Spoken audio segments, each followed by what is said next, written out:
दरअसल दोस्तों आज की जो घटना मैं आप लोगों को सुनाने जा रहा हूँ ये घटना है उत्तर प्रदेश से। उत्तर प्रदेश का एक शहर है कानपुर और यहीं का एक थाना पड़ता है पनकी।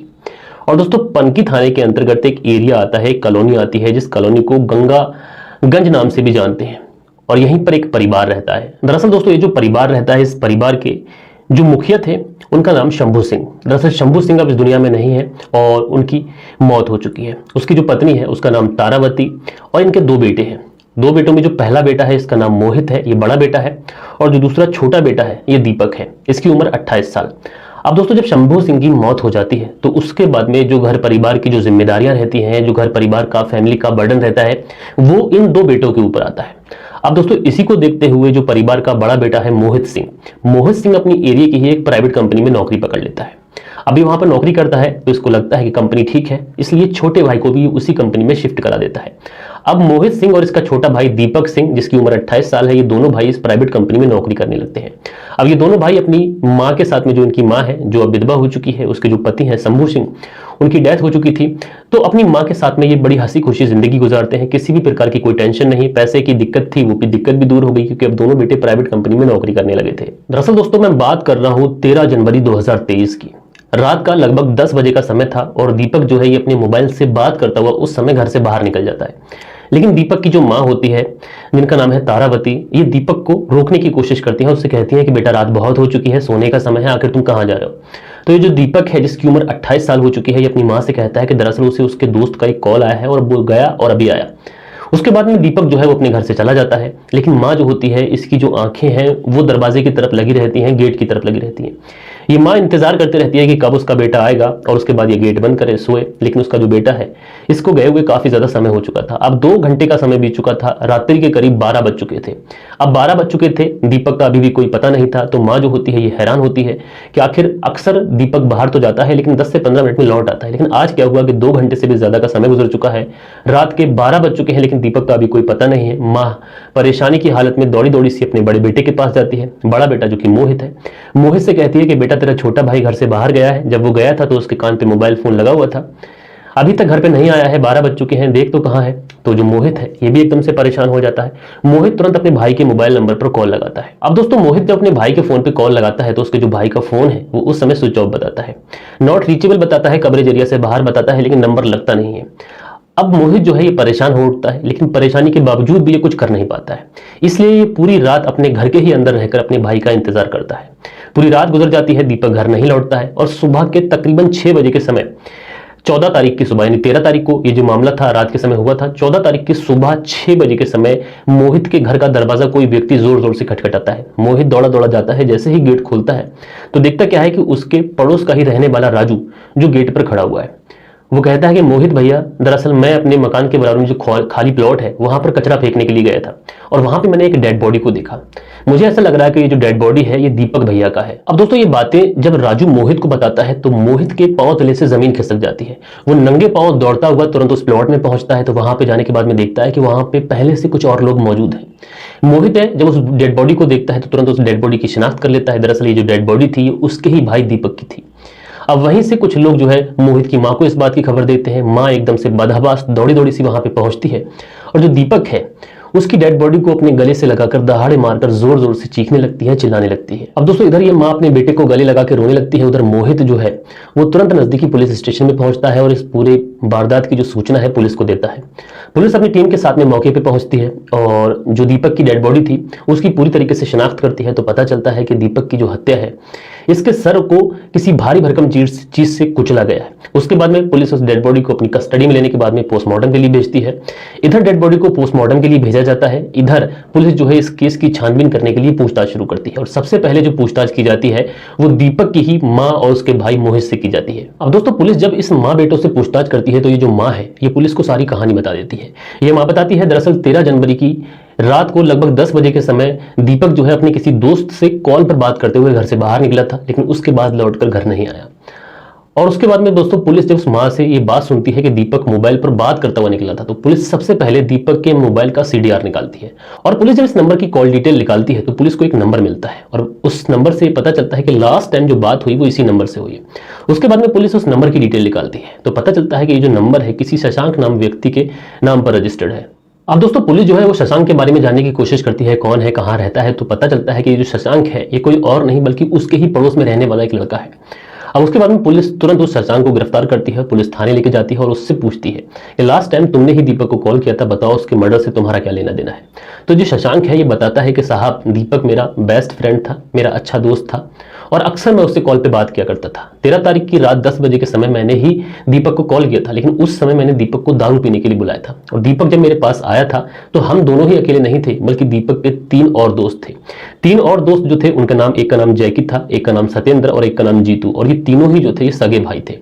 मैं दारू पीकर अपने घर आ गया, उसके बाद में ये लोग रह गए। मुझे नहीं पता कि दीपक का मर्डर किसने किया है किसने नहीं किया है। अब दोस्तों पुलिस शशांक के मुंह से जब इन 3 व्यक्तियों का नाम सुनती है तो पुलिस तुरंत इन 3 व्यक्तियों के पास में पहुंच जाती है। 3 व्यक्ति जैकी, सत्येंद्र और जीतू। पुलिस इन तीनों से पूछताछ करती है कि आखिर जो दीपक है उसके मर्डर से तुम्हारा क्या लेना देना है। तो जो जवाब शशांक ने दिया था वही जवाब ये तीनों देते हैं और वही बात कहते हैं कि साहब हम तो बस दारू पीने के बाद में अपने घर को आ गए थे, उसके बाद हमें नहीं पता कि दीपक की हत्या किसने की है। पुलिस अपनी कड़ी मेहनत कर रही थी, कड़ी मशक्कत कर रही थी, लेकिन उसके बावजूद भी अभी तक पुलिस के हाथ खाली थे और पुलिस को कोई भी ऐसा सबूत नहीं मिला था जिसमें कातिल के खिलाफ एक भी एविडेंस हो। अब दोस्तों पुलिस जितनी मेहनत से इस पूरे केस को सुलझाने में लगी थी, लेकिन पुलिस के पास जो टाइम था वो खिसकता जाता है और धीरे धीरे ये जो समय है ये लगभग 4-5 दिन का गुजर जाता है, लेकिन अभी तक पुलिस के जो हाथ थे खाली थे।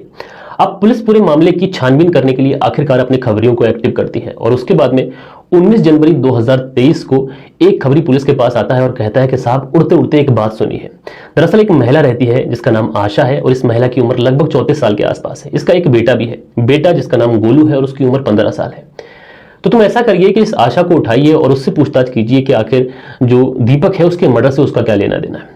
पुलिस जो है अपनी खबरी की बात को बहुत ज्यादा गंभीरता से लेती है और तुरंत उसके बाद में आशा के घर पे पहुंचती है, आशा को और उसके बेटे गोलू को अरेस्ट करती है और थाने लेके आती है और उसके बाद में इन दोनों से पूछताछ की जाती है कि आखिर दीपक के मर्डर के बारे में तुम क्या जानते हो और दीपक के मर्डर से तुम्हारा क्या लेना देना है। अब दोस्तों पुलिस जब आशा से ये बातें पूछती है तो आशा जो है घबरा जाती है और वो तुरंत पुलिस से कहती है कि साहब मैंने दीपक का मर्डर नहीं किया बल्कि मुझे फंसाया जा रहा है।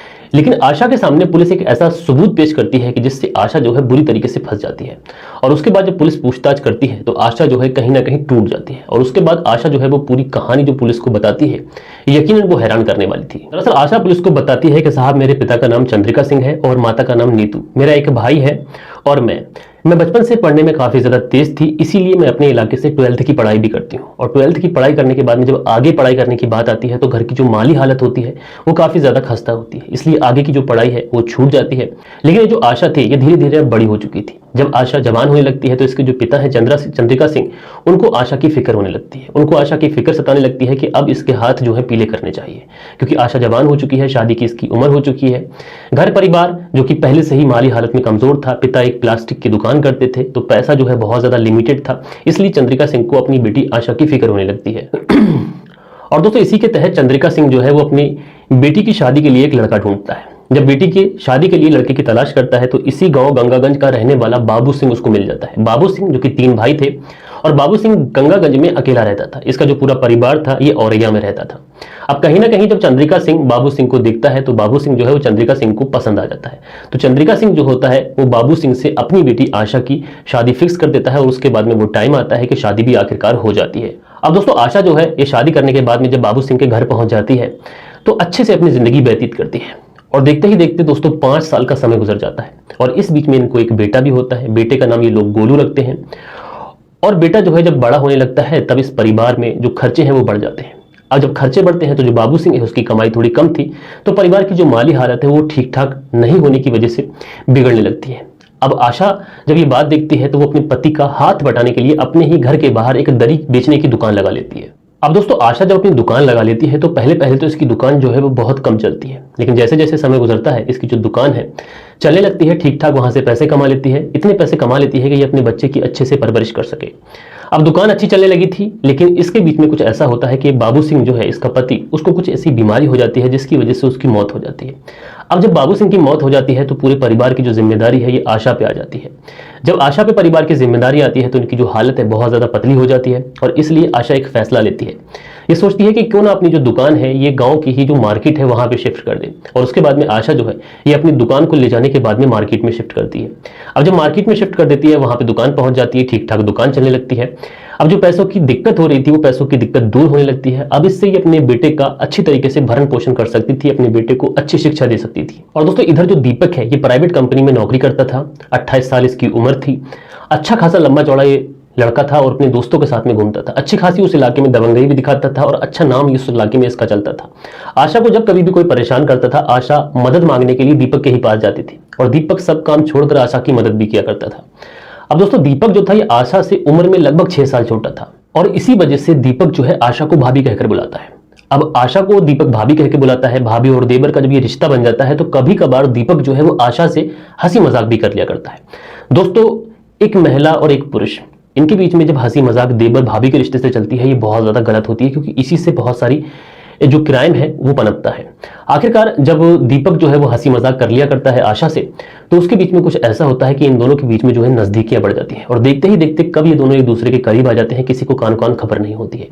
जब ये लोग एक दूसरे के करीब आ जाते हैं तो एक दिन ऐसा आता है कि दीपक और आशा के बीच में संबंध भी बन जाते हैं। अब जब संबंध बन जाते हैं तो उसके बाद में ये जो सिलसिला है ये रुकने का नाम नहीं लेता है, फिर ये सिलसिला रोज का हो जाता है। अब दोस्तों इधर जो आशा का बेटा होता है ये धीरे धीरे इसकी जो उम्र है वो बढ़ जाती है और ये 15 साल का हो जाता है। अब आशा का जो बेटा था ये मार्केट वाली जो दुकान है ये वो चलाने लगता है। अब आशा घर पे रहती है, बेटा दुकान चलाता है।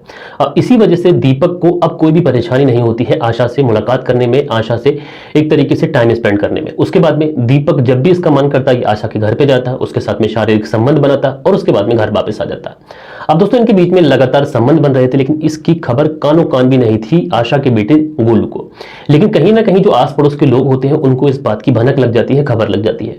और इसी के चलते गोलू जब अपने दोस्तों में बैठता तो उसके दोस्त अक्सर गोलू को चिढ़ाते थे और वो कहते थे कि तुम्हारी माँ का आखिर दीपक से क्या रिश्ता है। उस समय तो गोलू को ये लगता है कि उसके जो भी दोस्त हैं सब झूठ बोल रहे हैं, लेकिन कहीं ना कहीं गोलू ये भी सोचता है कि क्यों ना उसे इस बारे में जानना चाहिए, इस बारे में उसे तफ्तीश करना चाहिए। और गोलू जो है वो अपनी माँ की फिराक में लग जाता है।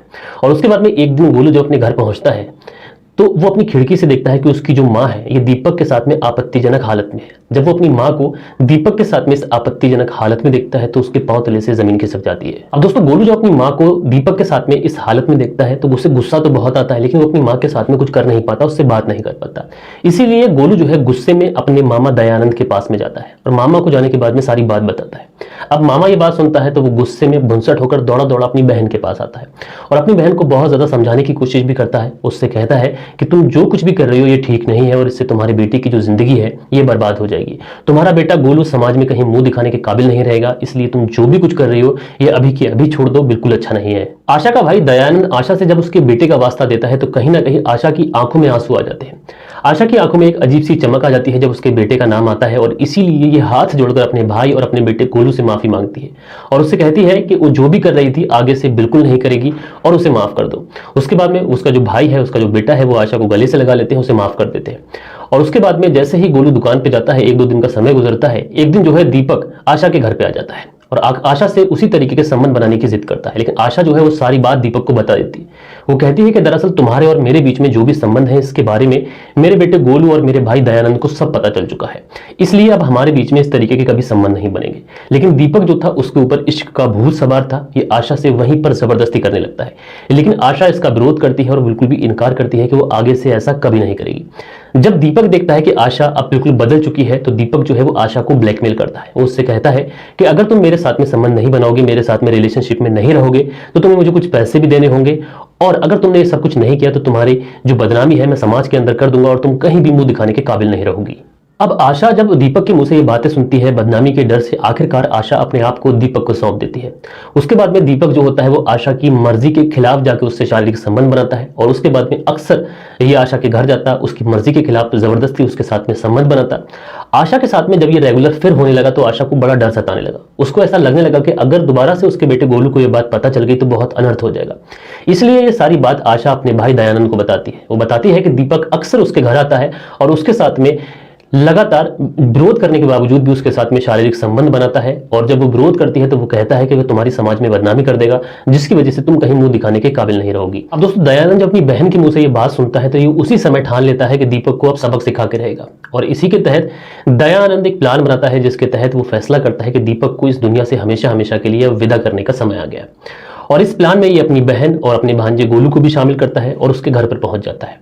अब जब उसके घर पे पहुंच जाता है तो सबसे पहले ये जो दीपक के दोस्त थे, जिनमें जो नाम मैंने आप लोगों के सामने पहले लिए थे, जैकी, सत्येंद्र, जीतू और शशांक, इन चारों से दोस्ती करता है। इन चारों के साथ में बैठता है, उठता है, शराब पीता है, और उसके बाद में 13 जनवरी 2023 को ये शशांक को कॉल करता है और कहता है कि शशांक चलो दारू पीते हैं, खाली प्लॉट पे आ जाओ।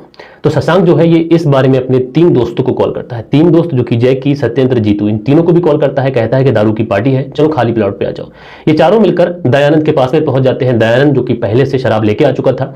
अब दयानंद देखता है कि दीपक मौजूद नहीं है, इसलिए दयानंद शशांक से कहता है कि दीपक को भी बुला लो। अब शशांक जो है कुछ ना सोचते हुए तुरंत दीपक को कॉल करता है और उससे कहता है कि दारू की पार्टी चल रही है, अगर तुम्हें दारू पीना है तो खाली प्लॉट पे आ जाओ। उसके बाद भी दीपक जब अपने दोस्त शशांक का फोन सुनता है तो वो तुरंत खाली प्लॉट पे पहुंच जाता है, और उसके बाद में ये सारे लोग जो है वहां पे शराब पीने लगते हैं।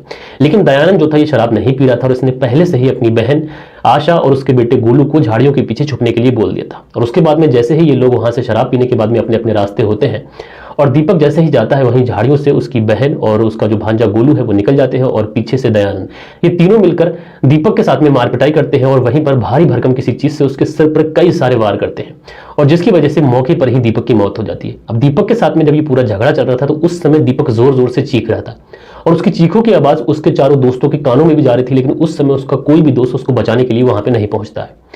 बहरहाल दोस्तों, जब आशा ये पूरी कहानी पुलिस वालों को बताती है तो पुलिस जो है सबसे पहले दयानंद को अरेस्ट करती है। दयानंद को अरेस्ट करने के बाद में उसके जो 4 दोस्त होते हैं उनको भी अरेस्ट किया जाता है। उसके बाद में 19 जनवरी को इन सबको अदालत में पेश किया जाता है, और उसके बाद में इन्हें जेल भेजा जाता है। बहरहाल दोस्तों, आप लोग इस पूरी घटना के बारे में जो भी कहना चाहें अपनी राय नीचे कॉमेंट्स बॉक्स में बताइएगा। बहरहाल दोस्तों, हम लोग मिलते हैं हमारी कल की वीडियो में किसी और इन्फॉर्मेशन के साथ, किसी और सच्ची कहानी के साथ। जब तक के लिए अपना ख्याल रखें। जय हिंद, जय भारत।